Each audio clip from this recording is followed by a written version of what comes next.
Salve galera, tudo bem? Meu nome é Douglas Ora e vamos começar agora o quadro 5 perguntas.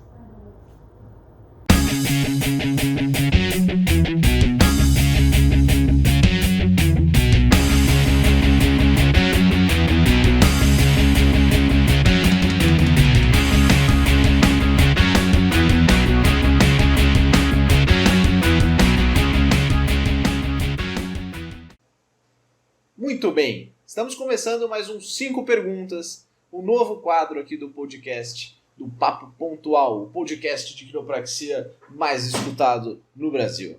Muito bem, antes de mais nada, quero pedir para vocês se inscreverem no canal. Esses dias fui dar uma olhadinha e metade das visualizações eram de pessoas que não eram inscritas. Então, por favor, dá essa ajuda aí pro canal para a gente poder conseguir chegar no máximo de pessoas. Hoje, o nosso convidado ilustre é Douglas Ora. Douglas Ora é um quiropraxista formado pela Fevale. Ele é especialista em neurologia funcional, quiropraxia desportiva e certificado no método CBP. Então hoje ele vai responder algumas perguntas aí pra gente. Bora lá? Pergunta número 1. O que é mais importante para a saúde? Função ou forma? Quanto a forma influencia na função? Bom, falando de coluna vertebral, entendemos a estrutura e função como algo interdependente. Vamos pensar, por exemplo, em uma coluna torácica.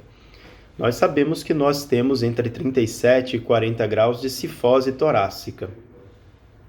Sabemos que se esse ângulo for acima de 37 e 40 graus, nós chamamos de hipercifose, se for abaixo, nós chamamos de hipocifose. As nossas vértebras são programadas para funcionar bem em relação à sua mobilidade, estando nesse alinhamento, certo? Então, se eu tenho um paciente com hipercifose, por exemplo, eu vou acabar, muitas vezes, projetando a cabeça desse paciente para frente. E isso vai limitar a rotação, da coluna cervical, por exemplo. Então, a estrutura é danificada, promove uma função danificada. Da mesma forma que se eu tenho hipercifose, eu também vou ter dificuldade de rotação da minha caixa torácica. Eu vou ter dificuldade de extensão do meu pescoço e dificuldade de extensão da minha caixa torácica. Quando eu tentar elevar o braço, eu não vou conseguir estender o meu tórax e eu posso ter problemas de ombro. E por aí vai. Então, entendemos que a estrutura é fundamental para uma boa função. Certo? Espero ter respondido a pergunta, né? Pergunta número 2. Como os outros recursos, além do ajuste, mudou a sua prática? No método CBP, nós utilizamos exercícios específicos para o melhoramento das curvaturas, o melhoramento biomecânico do paciente, ajustes articulares, na detecção e a remoção das subluxações vertebrais, e tracionamentos através de blocos de Denerol ou através de macas específicas para tracionamento. Como isso alterou a minha prática? Hoje eu consigo fazer uma leitura de um raio-x, uma leitura biomecânica de um raio-x. Eu consigo explicar ao meu paciente quantitativamente como essa coluna está em relação às cargas compressivas e tensivas. Eu consigo prever regiões na coluna que serão afetadas lá na frente por o acúmulo de cargas.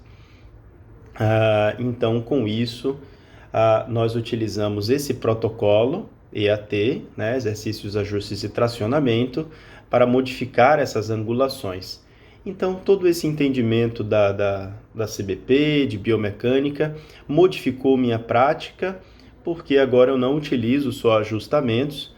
Como quiropraxista, eu utilizo também métodos de correção estrutural para a coluna, tracionamentos que vão provocar deformação ligamentar e modificação da posição das vértebras, favorecendo ali a melhoria em suas angulações.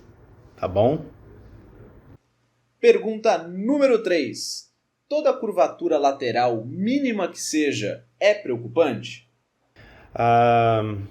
Como eu expliquei na primeira pergunta, a nossa coluna ela é programada para ter um certo nível de distribuição de carga. Se eu faço um desvio lateral, eu vou estar fazendo uma inclinação e vou estar fazendo também uma rotação axial.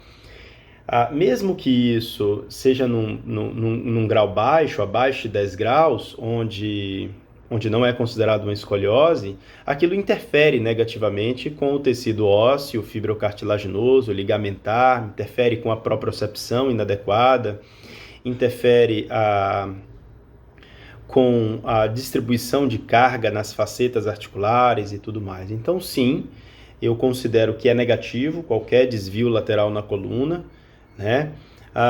Porém, é lógico que o corpo humano, em sua grande capacidade de se adaptar às adversidades, é capaz de se adaptar a essa adversidade biomecânica, promovendo ali estabilidade, mesmo diante dos desvios laterais aí, dos desvios tridimensionais, que não é só um desvio lateral, nunca um desvio lateral é só um desvio lateral, e consegue manter a funcionalidade da estrutura. Isso tem um preço, sim, as adaptações têm um preço, mas o corpo humano consegue manter a sua funcionalidade, inclusive existem casos de atleta de altíssimo rendimento que tem escoliose, como o Usain Bolt, né? Acredito que ele tem todos os cuidados em relação ao fortalecimento da musculatura, tudo isso, então cada caso deve ser observado individualmente para saber a capacidade de adaptação daquele indivíduo, certo? Mas também é uma coisa que a gente deve colocar nessa pergunta qual a idade desse indivíduo e qual a capacidade de progressão dessa curvatura, tá? Porque se nós estamos falando aí de crianças ou adolescentes, qualquer curvatura lateral que aconteça na coluna é algo que nós devemos automaticamente acender uma bandeira vermelha e ficar atento, porque sabemos que idade é um dos fatores que é de extrema relevância no desenvolvimento da escoliose idiopática do adolescente ou infantil. Tá bom? Pergunta número 4. Qual a técnica mais eficaz para trabalhar, na sua opinião? Eu gosto muito de Gonstead. E eu uso bastante drop também. Thompson, né? E eu uso bastante também ajustes mirror imagem, né?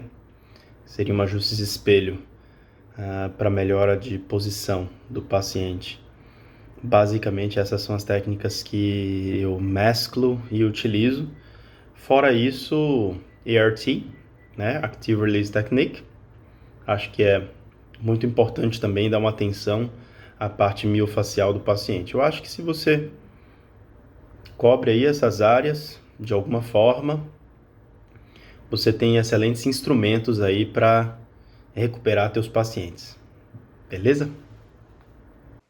Pergunta número 5. Quiropraxia tem 3 pilares: filosofia, ciência e arte. O que é a arte para você?